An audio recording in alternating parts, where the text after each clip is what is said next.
បទប្រវត្តិសាស្ត្រ2026បរាជ័យនៃរបបសាធារណរដ្ឋអ៊ីស្លាមក្រោមយុទ្ធសាស្ត្រ Epic Fury របស់លោក Donald Trump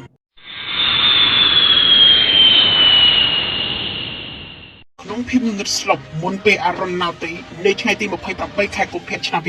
2026ធូសមុទ្រពេកហាក់ដូចជាកំពុងទប់ដង្ហើមក្រុមនាវាផ្ទុកយន្តហោះចម្បាំងបានលបចូលយ៉ាងស្ងៀមស្ងាត់នៅក្បែរឆ្នេរខណៈដែលនាវាមួយទឹកបានជ្រមុជខ្លួននៅក្រោមរលកសមុទ្រនៅលើមេឃដ៏ខ្ពស់យន្តហោះចម្បាំងបំបាំងកាយដែលភ្នែកមនុស្សមើលមិនឃើញកំពុងតែហោះកាត់ស្រទាប់អាកាសដ៏ត្រជាក់ប្រធានាធិបតីត្រាំបានប្រកាសយ៉ាងច្បាស់ថាគ្មានការអត់ធ្មត់ទេ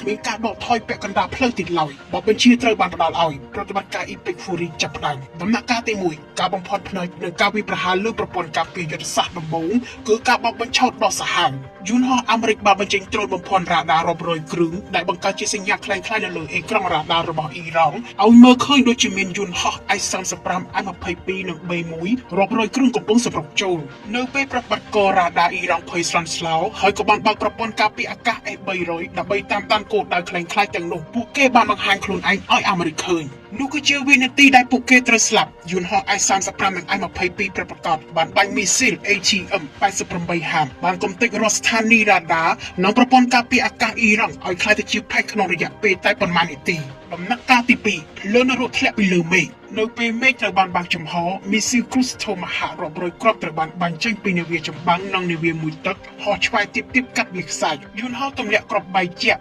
B1B Lancer បានកំទេចរោងចក្រផលិតមីស៊ីលនិងលេនដ្ឋានបញ្ជាការរបស់កងទ័ពឆ្មាំបដិវត្តន៍នៅច្រកសមុទ្រ Hormuz នាវាចម្បាំងនិងនាវាមួយទឹកអ៊ីស្រាអែលបានប្រមាញ់កំទេចរាល់នាវាចម្បាំងអ៊ីរ៉ង់ទាំងអស់រហូតធ្វើឲ្យឈុំសមុទ្រពេកក្លាយទៅជាធ្នូដៃថែបដំណាក់កាលទី3កំទេចបេះដូងនុយក្លេអ៊ែរគោលដៅបន្ទាប់គឺបន្ទាយយោធាក្រោមភ្នំ Fordo និង Natas យន្តហោះបំបាំងកាយ BP Spirit បានទម្លាក់គ្រាប់បែកយក្សទម្ងន់13តោនប្រភេទ GBU-57 ដែលនឹងអាចឆ្លុះចូលទៅក្នុងភ្នំរាប់រយម៉ែត្រមុននឹងផ្ទុះកំទេចម៉ាស៊ីនចម្រាញ់នុយក្លេអ៊ែរឲ្យរលាយសាបសូន្យនៅក្នុងដីដំណាក់កាលទី4ការកាត់ផ្ដាច់ក្បាលមេដឹកនាំEpic Fury មិនត្រឹមតែជាការបំផ្លាញអាវុធប៉ុណ្ណោះទេប៉ុន្តែវាគឺជាការសងសឹកនៅក្នុងរយៈពេលប៉ុន្មានម៉ោងដំបូងការវាយប្រហារចំគោលដៅជាក់លាក់បានធ្វើឲ្យមេបញ្ជាការជាន់ខ្ពស់ IRGC